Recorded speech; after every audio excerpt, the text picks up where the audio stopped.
Hello friends, मैं सुनील नानवानी आपका फिर से एक बार स्वागत करता हूं हमारे YouTube channel digits and institute of professional accountants में, जहां हम वीडियोस के द्वारा अकाउंटिंग की डिटेल में जानकारी देते हैं कि अकाउंटिंग प्रोसेस क्या है और उसे कैसे फॉलो करना है। तो आइए दोस्तों, हमारा ये जो आज का सेशन है वो है तीसरे नंबर का, और आज से हम स्टार्ट करेंगे अकाउंटिंग की प्रोसेस। पहले दो वीडियो में हमने सिर्फ एक बेस क्लियर किया था कि अकाउंटिंग की जानकारी क्यों होना चाहिए और बेसिक रिकॉर्ड्स की अहमियत क्या है। In this session you will be able to understand introduction of accounting, यानी introduction of accounting means accounting क्या है, और कंसेप्ट्स ऑफ अकाउंटिंग, अकाउंटिंग की क्या क्या कंसेप्ट रहेंगे कि किस किस हिसाब से उसको डील किया जाएगा। Introduction of accounting. Financial accounting as per GAAP generally accepted accounting principle. जो अकाउंटिंग के प्रिंसिपल जनरली एक्सेप्टेड है यूनिवर्सली, उसके हिसाब से अकाउंटिंग का इंट्रोडक्शन क्या है। Meaning of account. देखिए दोस्तों, मीनिंग ऑफ अकाउंट जब भी ये बात आती है तो कई लोग कंफ्यूज हो जाते हैं। वो सोचते हैं कि क्या रहता होगा अकाउंट, या कई लोग बहुत बड़ी बड़ी डेफिनेशन दे देते हैं अकाउंटिंग की। बट अगर हम बात करें meaning of account, an account means a record in ledger. Account का मतलब है कि एक लेजर में कोई चीज रिकॉर्ड हुई है और उसको हम अकाउंट बोलते हैं। कोई बंदा आता है बिजनेस में कि मुझे मेरे अकाउंट का स्टेटमेंट होना, या इवन अगर कोई बिजनेस में नहीं है, सपोज हमारा बैंक में अकाउंट है, तो हम क्या बोलते हैं कि मुझे मेरा बैंक का अकाउंट लेने जाना है, अकाउंट स्टेटमेंट लेने जाना है। तो अकाउंट स्टेटमेंट मतलब क्या, कोई कागज का टुकड़ा नहीं है, उसमें कुछ जो ट्रांजेक्शन हमने किए हैं उसका जो रिकॉर्ड है वो लेने जा रहे हैं हम। तो सिंपल भाषा में an account means a record in ledger. Like अब देखिए, जो ये मैं वीडियो रिकॉर्ड कर रहा हूं, आज आपके पास ये एक वीडियो के फॉर्मेट में है, लेकिन वीडियो के फॉर्मेट में जो बना है, ये फॉर्मेट में आने से पहले इसको मैं प्रॉपरली रिकॉर्ड कर रहा था। क्या कर रहा था? रिकॉर्ड कर रहा था। तो सेम कुछ चीज रिकॉर्ड करना पड़ेगा लेजर में, तब जाके वो अकाउंट्स के रूप में हमें दिखेगा। वो एक दिन का हो सकता है, एक महीने का हो सकता है, एक साल का रह सकता है। तो कोई भी टाइप का रिकॉर्ड बिजनेस से रिलेटेड, उसको अकाउंट बोला जाएगा सिंपल भाषा में। अब मीनिंग ऑफ अकाउंटिंग। अकाउंटिंग का क्या मीनिंग है? Accounting refers to collection of financial data and recording thereof in a systematic, informative and purposeful manner so as to obtain any information as and when needed. Accounting का मतलब क्या है? Collection of financial data. यानी अगर ठीक है, आपको record तो करना है, लेकिन आप मनगढ़ंत कुछ भी रिकॉर्ड थोड़ी ना करोगे, आपको उसके लिए डेटा लगेगा। डेटा मीन्स व्हाट, कि समझो आपको परचेज रिकॉर्ड करना है तो परचेज बिल, सेल रिकॉर्ड करना है तो सेल बिल के लिए जो भी डीएम बने हैं, डिलीवरी चालान जिनके अगेंस्ट में हमारा मटेरियल गया है, आपको वो लगेगा। बैंक की एंट्रीज करना है तो आपको बैंक स्टेटमेंट लगेगा। इसी हिसाब से कोई खर्चा एंटर करना है तो कोई ना कोई आपको फाइनेंशियल डेटा लगेगा, उसके बेस पे आप अकाउंटिंग करोगे। And recording thereof in a systematic तरीके से। सिस्टमैटिक मीन्स व्हाट, कि प्रॉपर जो रूल्स गैप ने बनाए हुए हैं, जनरली एक्सेप्टेड अकाउंटिंग प्रिंसिपल जो हैं, उसको वायलेट न करते हुए प्रॉपर तरीके से उसको सिस्टमैटिकली एंटर करना है, ताकि हमारे फाइनल रिपोर्ट्स ओके आए। इंफॉर्मेटिव। इंफॉर्मेटिव का मतलब है नरेशन। जो हम कुछ भी ट्रांजैक्शन करते हैं उसके नीचे, कंप्यूटराइज अकाउंटिंग हो या पहले मैनुअल अकाउंटिंग भी थी, उसमें नरेशन लिखा जाता है कि ये जर्नल एंट्री जो हमने पास किए हैं उसके पीछे क्या रीजन था जो हमने पास किए। इससे फायदा क्या होता है कि अगर किसी कारण से कुछ एरर हो गई है एंट्री करते समय, तो वो नरेशन पढ़ के आने वाले समय में, ऑडिट के समय में या क्रॉस चेकिंग के समय में हमको वो चीज पकड़ में आएगी कि नहीं बॉस, यहाँ पे इसने लिखा हुआ है कि cash given to mister XYZ और ये कंप्लीटली एंट्री गलत है। ऐसा दिख रहा है कि cash received by mister XYZ। तो इंफॉर्मेटिव तरीके से उसको नोट डाउन करना है। सिर्फ एक एंट्री, भले आप एंट्री पास कर रहे, प्रॉपर कर रहे, कोई दिक्कत नहीं है, लेकिन अगर उसमें नरेशन नहीं लिखा हुआ है तो वो कहीं ना कहीं अधूरा माना जाएगा, क्योंकि जो फ्यूचर में उस अकाउंट को चेक कर रहा होगा या उससे कोई रिपोर्ट निकाल रहा होगा तो उसको वो जस्टिफिकेशन नहीं आ पाएगा कि यार मैं इसको क्या कंसिडर करूं कि किसके एवज में पैसा दिया, क्या दिया। उसको अगेन पूरा ट्रैक करना पड़ेगा, ये कैश किसके अगेंस्ट में आया, ना बिल नंबर मेंशन है, या हो सकता है इसने एडवांस दिया हो, सेल बाद में होगा, जो भी रीजन रहेगा। एंड पर्पसफुल मैनर यानी प्रिपरेशन ऑफ फाइनल रिपोर्ट्स, कि एक ही पर्पस रहता है, मुझे मेरी प्रॉफिटेबिलिटी को चेक करना है, या मेरा अगर कहीं लॉस हो रहा है उसको मुझे चेक करना है कि मेरा लॉस ना हो तो उसको मैं क्या मेजर्स से रोक पाऊं। तो एक पर्पसफुल मैनर रहेगा उसका, so as to obtain an information as and when needed. जरूरी नहीं है कि वो at the end of the year ही हो, कि 31 मार्च को ही हो, अगर मुझे बीच में किसी भी दिन चाहिए तो मैं उसको चेक कर सकता हूं। इसलिए प्रॉपर रिकॉर्डिंग होना बरोबर जरूरी है इन बिजनेस में, हर बिजनेस ट्रांजेक्शन का। अब देखिए स्टेप्स ऑफ अकाउंटिंग क्या है। अभी हमने देख लिया अकाउंट किसे बोलते हैं और अकाउंटिंग क्या है। अब अकाउंटिंग क्या है, लेकिन उसकी भी एक स्टेप बाय स्टेप प्रोसेस रहेगी और ये इसी सीक्वेंस में रहेगी, कि ऐसा नहीं है नंबर 5 का आइटम पहले आ जाएगा और नंबर 1 का आइटम 4 पे जाके खड़ा हो जाएगा। वो पहला जैसा है वो वही प्रोसेस से फॉलो होगा। तो फर्स्ट क्या रहेगा, रिकॉर्डिंग यानी जर्नलाइजिंग, यानी जर्नल एंट्री में जो एंट्री लेते हैं उसको बोलेंगे रिकॉर्डिंग। सेकंड रहेगा क्लासिफाइंग यानी लेजर पोस्टिंग। अब जो ये जर्नल एंट्री हो गई है, सीधी बात है, कोई भी एक ट्रांजैक्शन हुआ तो उसका इफेक्ट कम से कम 2 जगह रहेगा। ज्यादा हो सकता है, उसको कंबाइन एंट्री से कर सकते हैं, लेकिन किसी भी एक ट्रांजैक्शन का इफेक्ट कम से कम कितना रहेगा, तो 2 जगह रहेगा ही रहेगा। तो अब वो 2 जगह 2 लेजर में उसको पोस्ट करने को बोलते हैं क्लासिफाइंग यानी लेजर पोस्टिंग। आज की तारीख में लेजर पोस्टिंग ऑटोमेटिकली होती है कंप्यूटराइज अकाउंटिंग में, सॉफ्टवेयर उसे ऑटोमेटिक पोस्ट करता है, हमें उसके बारे में नहीं सोचना पड़ता, लेकिन उसको चेक करते रहना पड़ेगा ताकि हमको ये पता चले at the time of recording हमने कोई गलती तो नहीं कर दी है। कैलकुलेटिंग यानी लेजर बैलेंसिंग।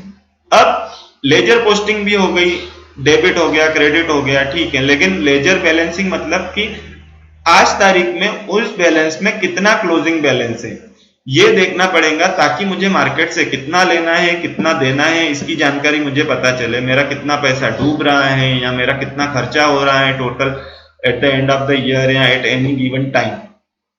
ये भी कंप्यूटर सॉफ्टवेयर ऑटोमेटिक करता है। सेम उसके बाद रहेगा समराइजिंग यानी प्रिपरेशन ऑफ ट्रायल बैलेंस। अब हमको अगर बैलेंस शीट बनाना है उसके लिए हमको ट्रायल बैलेंस लगेगा। ट्रायल बैलेंस ये यानी एक ऐसा स्टेटमेंट रहेगा कि जिसमें एट एनी गिवन पॉइंट किसी भी डेट पे 31 मार्च हो या किसी भी डेट पे जिस भी लेजर में बैलेंस रिमेनिंग रहेगा डेबिट या क्रेडिट वो इसमें रिफ्लेक्ट होगा। लेफ्ट हैंड साइड पे डेबिट वाले अमाउंट आएंगे और राइट हैंड साइड पे क्रेडिट वाले अमाउंट आएंगे।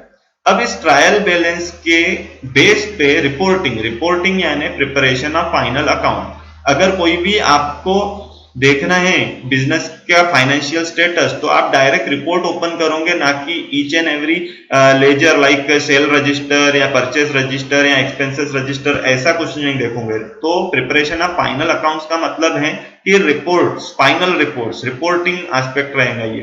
तो यहां हमको कंप्यूटराइज अकाउंटिंग में सिर्फ फर्स्ट स्टेप को फॉलो करना है, बाकी की पूरी चीजें ये ऑटोमेटिकली कंप्यूटर सॉफ्टवेयर करेगा। बस हमें जरूरत है इस डेटा को करेक्ट अगर हमको लाना है तो हमें जरूरत है कि हमारा बेसिक नॉलेज इतना स्ट्रांग होना चाहिए कि दिया गया हर इफेक्ट पूरा वो करेक्ट रहना चाहिए as per principles of accounting.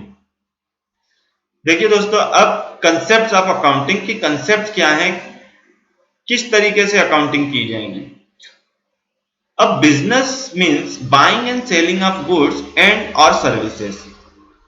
कोई भी बिजनेस में चला रहा हूं या कोई चला रहा है, इसका मतलब है वो डील कर रहा है खरीदी बिक्री में, किसी गुड्स में यानी किसी मटेरियल में, या किसी टाइप की वो सर्विसेज प्रोवाइड कर रहा है।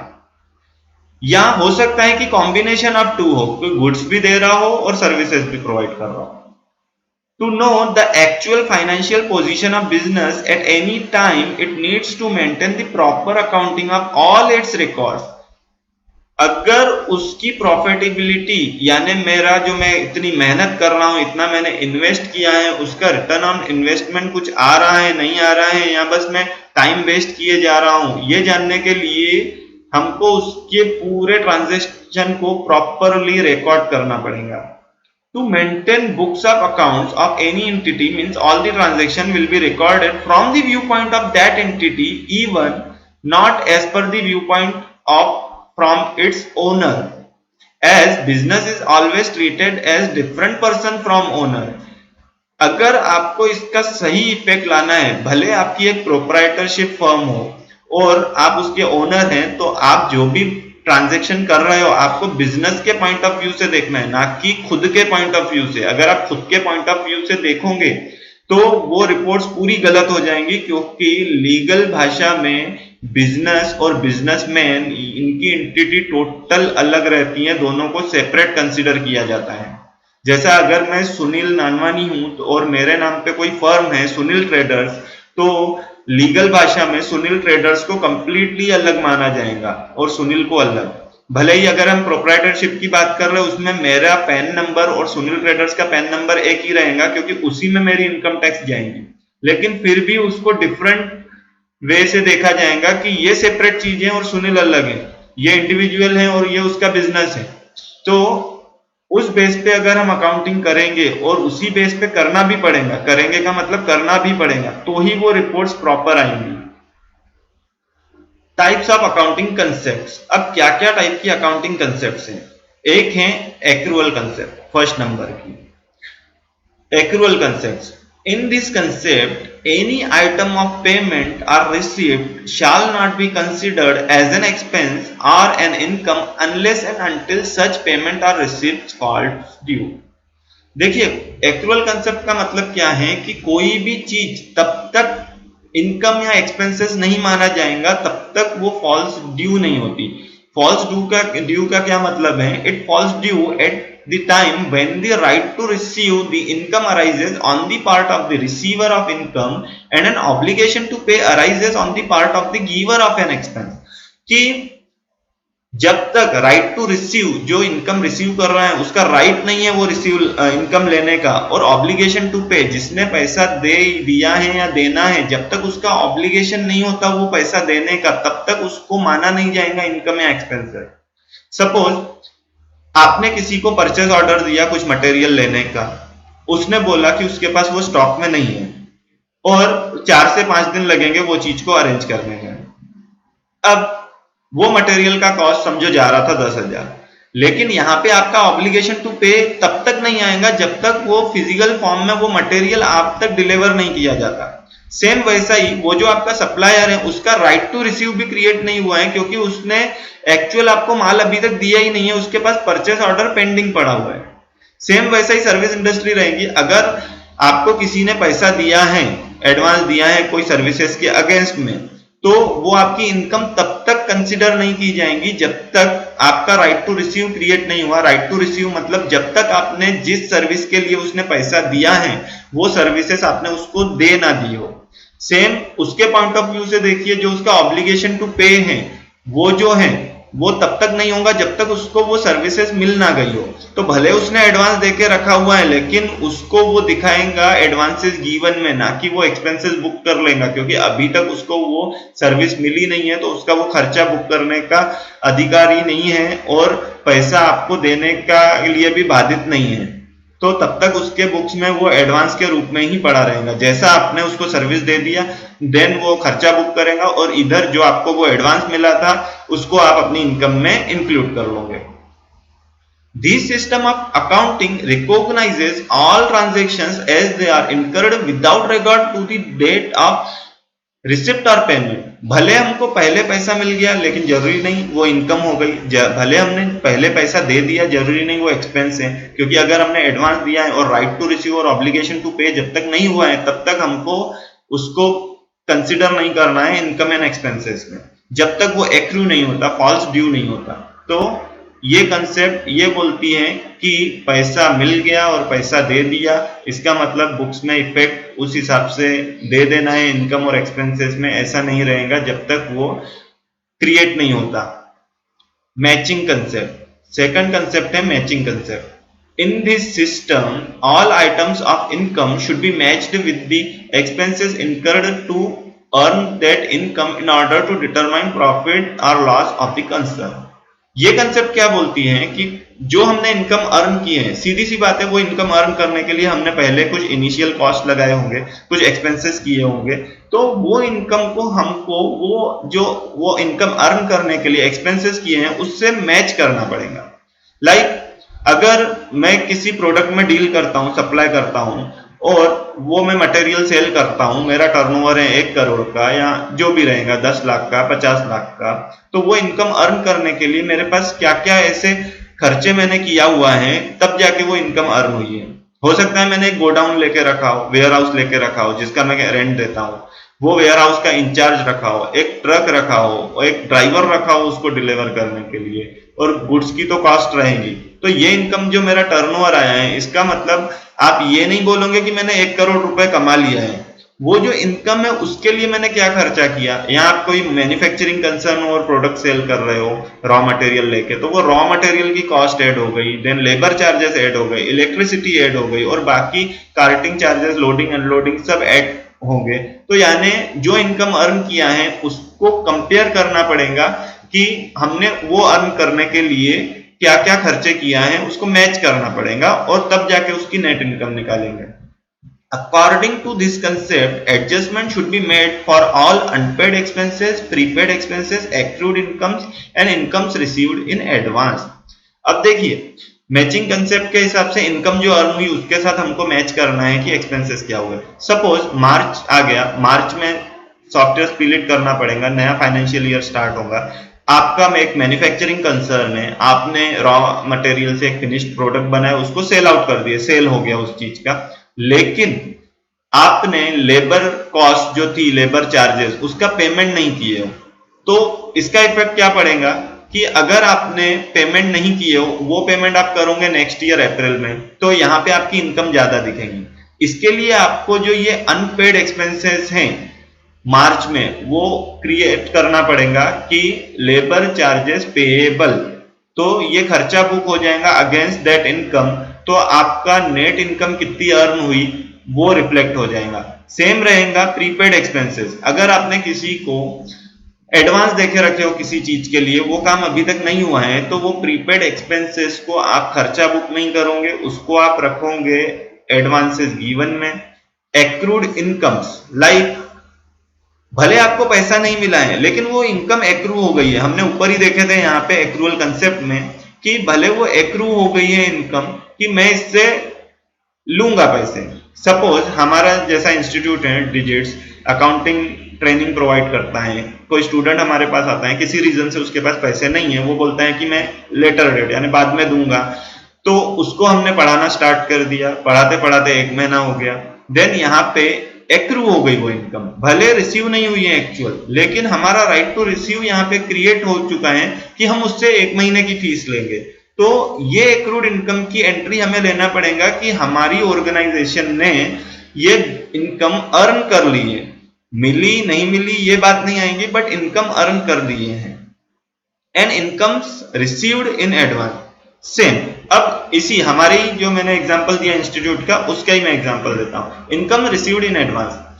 अब समझो कोई स्टूडेंट आता है, उसने मुझे एडवांस दे दिया और बोला कि वो क्लासेस ज्वाइन करेगा। अब किसी रीजन से वो क्लास ज्वाइन नहीं कर पाया, उस कंडीशन में क्या होगा कि इसको मैं इनकम शो नहीं करूंगा, इसको मैं एडवांस रिसीव करके शो करूंगा, क्योंकि वो बंदे ने अब तक मेरे पास से ट्रेनिंग लिया नहीं है। हो सकता है कि आने वाले समय में वो किसी रीजन से क्लासेस ज्वाइन ना कर पाए, तब क्या हो जाएगा, अगर मैंने इसको इनकम में कंसिडर कर लिया और इसके बेस पे मेरा इनकम टैक्स और बैलेंस शीट फाइनल कर दिया और इनकम टैक्स भर दिया, और बाद में वो आके बोलता है कि सर मैं क्लासेस नहीं कर सकता, प्लीज मुझे मेरा फंड रिफंड कीजिए, उस केस में वो अकाउंट्स बिगड़ जाएंगे। इसलिए इसको मैं एडवांस के रूप में तब तक स्टैंड रखूंगा मेरे बुक्स में जब तक इसके एवज में मैं उसको ट्रेनिंग प्रोवाइड नहीं कर देता, या अगर उसने वापस ले लिया तो उसका अकाउंट नील हो जाएगा।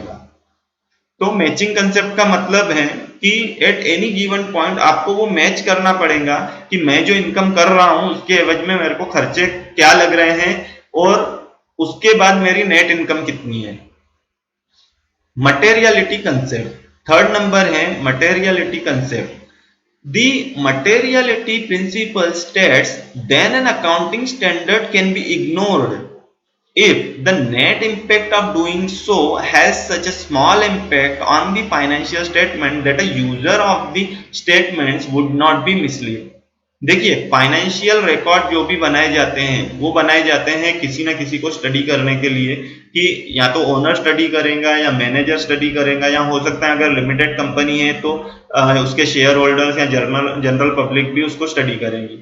तो मटेरियलिटी कंसेप्ट क्या बोलती है, अगर कोई मटेरियल, कोई ट्रांजैक्शन इतना स्मॉल है कि उससे कोई हमारे फाइनेंशियल अकाउंट्स में ज्यादा फर्क नहीं पड़ने वाला है, तो उस कंडीशन में उसको इग्नोर किया जा सकता है। ये लीगली दिया हुआ है कि उसको इग्नोर कर सकते हैं, कोई दिक्कत नहीं है। The materiality concept varies based on the size of the entity. अब देखिए, कर तो सकते हैं लेकिन कितना अमाउंट, उसका कोई फिक्स अमाउंट नहीं है कि आप बोलोगे कि 5000 तक का, 2000 तक का, 300 तक का, 400 तक का ट्रांजैक्शन हम इममटेरियल मानेंगे। ये टोटली डिपेंड करेगा कि साइज ऑफ द एंटिटी क्या है।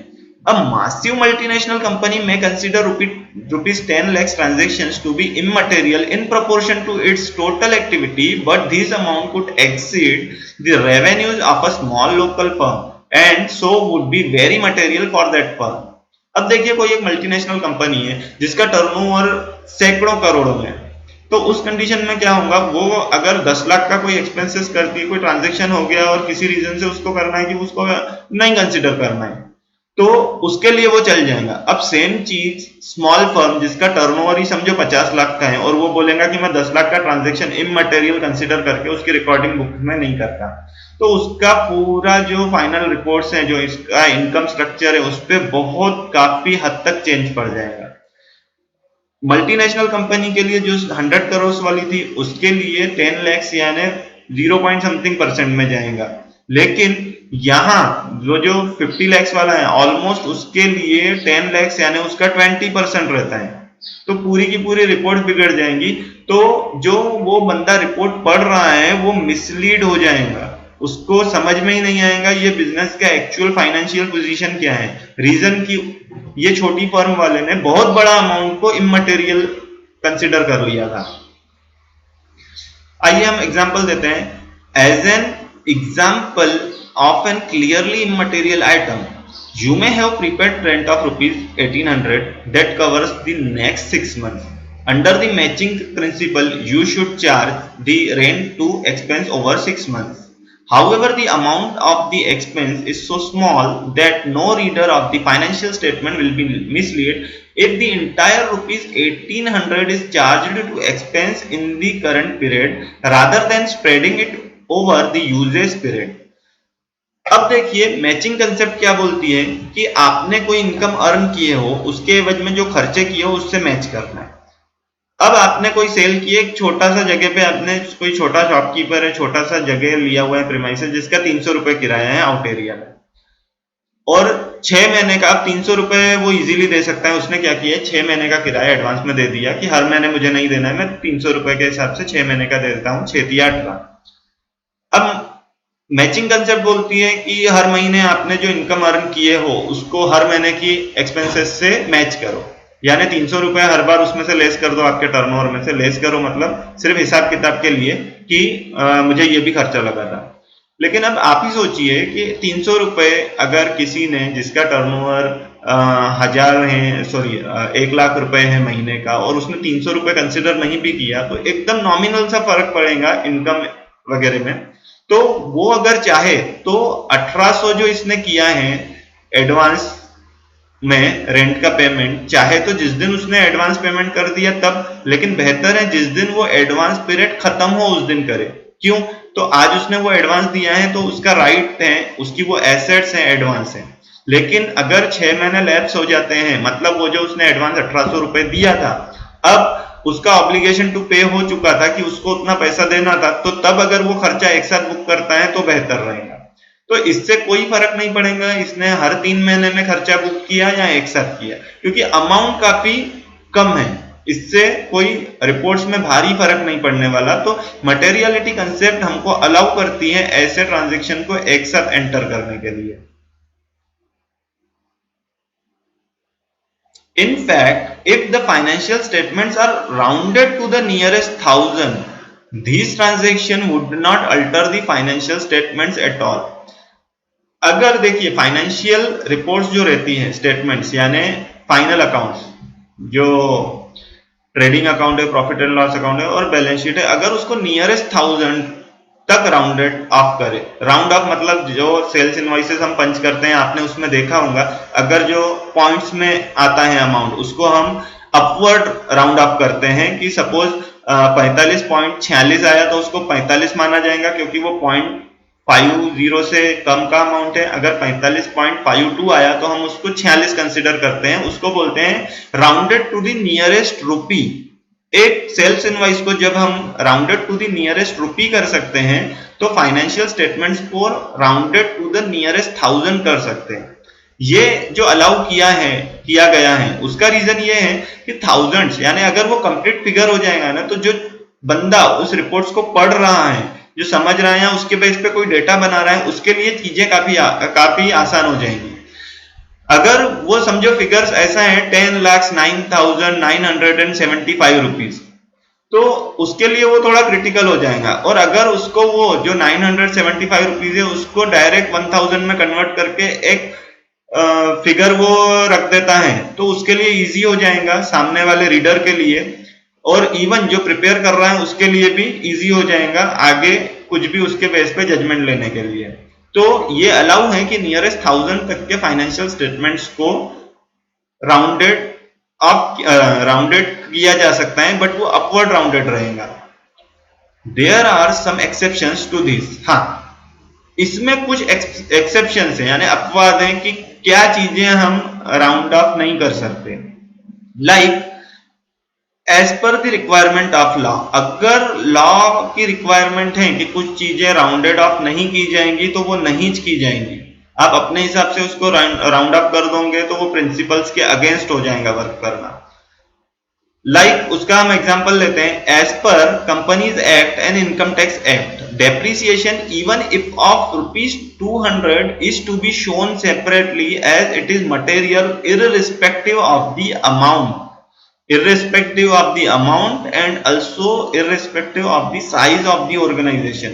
कि बहुत बड़ी मल्टीनेशनल कंपनी है वो भी नहीं बोलेंगी कि उसका अगर डेप्रिसिएशन निकलता है 10 लाख 5,200, वो ये नहीं बोलेगा कि मैं उसको 10 लाख कर लेता है या 10 लाख 5,000 कर देता, उसको सेपरेटली 200 भी सेपरेटली दिखाना पड़ेगा। क्यों? तो इनकम टैक्स यानी कंपनीज एक्ट और इनकम टैक्स में ऐसा रूल दिया हुआ है, तो इसको बोलते हैं कि as per requirement of law ने जहां आप पे कुछ लीगली रूल बना दिया उसको हमको फॉलो करना ही पड़ेगा, उसको हम ब्रेक नहीं कर पाएंगे।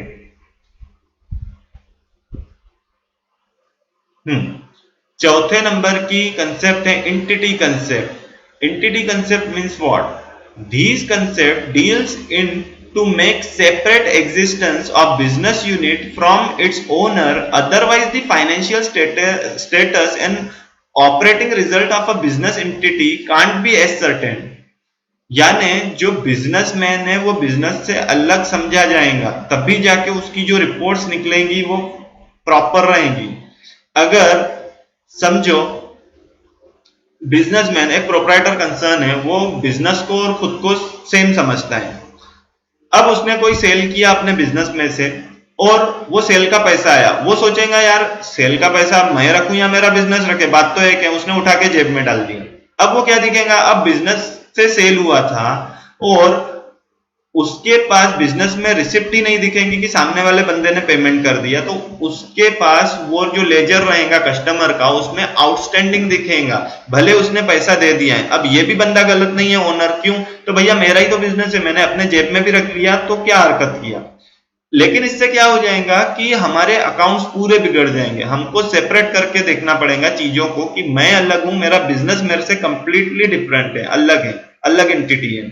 हाँ, भले देखिए, मैंने एक सेल किया कस्टमर को, देन उसने अगले महीने पैसे दिया, मैंने अपने जेब में न रखते हुए उसको बिजनेस के कैश बुक में, अगर वो कैश में आया है तो या बैंक में आया है तो बैंक बुक में एंटर करना है। भले फिर नेक्स्ट सेकंड में मैं एक एंट्री से पेमेंट ले लूं खुद को कि बिजनेस ने मेरे को पेमेंट दिया है, बिजनेस से मेरे को रिसिप्ट हुई, वो चल जाएगा, लेकिन उसको सेपरेट इफेक्ट देना ही पड़ेगा। डायरेक्ट अपन नहीं ले सकते कि ये मेरा पैसा हो गया, क्योंकि मेरा ही तो बिजनेस है। पहले पैसा बिजनेस में आएगा, देन बिजनेस से मैं उठाऊंगा, मैं means owner. Even in case of a sole proprietary concern, although the legal entity of the business and its proprietor is the same, as far as accounting is concerned, they are to be treated as separate from each other. देखिए, proprietorship जो concern रहती हैं वो allow की गई है कि जो बंदे का इंडिविजुअल अपना पैन नंबर है उस पर ही रजिस्टर किया जा सकता है, किया जाता है। तो उस केस में भी बिजनेस को बिजनेसमैन या बिजनेस वुमन से अलग समझा जाता है। वही रीजन जो मैंने आपको अभी बताया कि अदरवाइज पूरे अकाउंट्स बिगड़ जाएंगे। तो ये थी टोटल 4 कंसेप्ट जो अकाउंटिंग की रहती है। फर्स्ट है एक्रूअल कंसेप्ट, देन है matching concept, then materiality concept और लास्ट है एंटिटी कंसेप्ट। होप आपको ये चीजें क्लियरली समझ में आ गई होंगी। अगर आपको कुछ कंफ्यूजन है अभी भी तो आप हमें कमेंट कर सकते हैं कि कोई आपको अगर जिस चीज में रिमार्क या कुछ डिटेल और चाहिए इसके अलावा तो आप हमें कमेंट कीजिए, हम जरूर उसका रिप्लाई आपको देंगे। और ये हमारा जो स्टेप बाय स्टेप अकाउंटिंग का चलेगा, इसमें तो हम पूरे ही टॉपिक्स कवर करने वाले हैं, लेकिन फिर भी आपको किसी जनरल टॉपिक पे डिटेल चाहिए तो आप वो भी हमें कमेंट कीजिए, तो हम उस पे भी वीडियो बना के अपलोड करेंगे ताकि आपको उसकी डिटेल मिलती रहे जिसकी आपको जरूरत है। तो शुक्रिया दोस्तों, अपना कीमती समय हमारे वीडियोस को देने के लिए। मैं फिर आपसे रिक्वेस्ट करूंगा जितना हो सके इस वीडियो को शेयर कीजिए ताकि आपके दोस्तों को, अगर आप स्टूडेंट हैं और अगर आप व्यापारी हैं तो आपके व्यापारी मित्रों को इस चीज़ों का फायदा हो सके कि अकाउंटिंग की प्रॉपर जो प्रोसीजर है प्रैक्टिकल अकाउंटिंग की वो समझने का उनको फ्री में अपनी सुविधा के हिसाब से अपने मोबाइल पे, डेस्कटॉप पे, अगर वो जैसे क्लासेस ज्वाइन नहीं कर पाते हैं तो उनको फायदा मिलता रहे। शुक्रिया दोस्तों।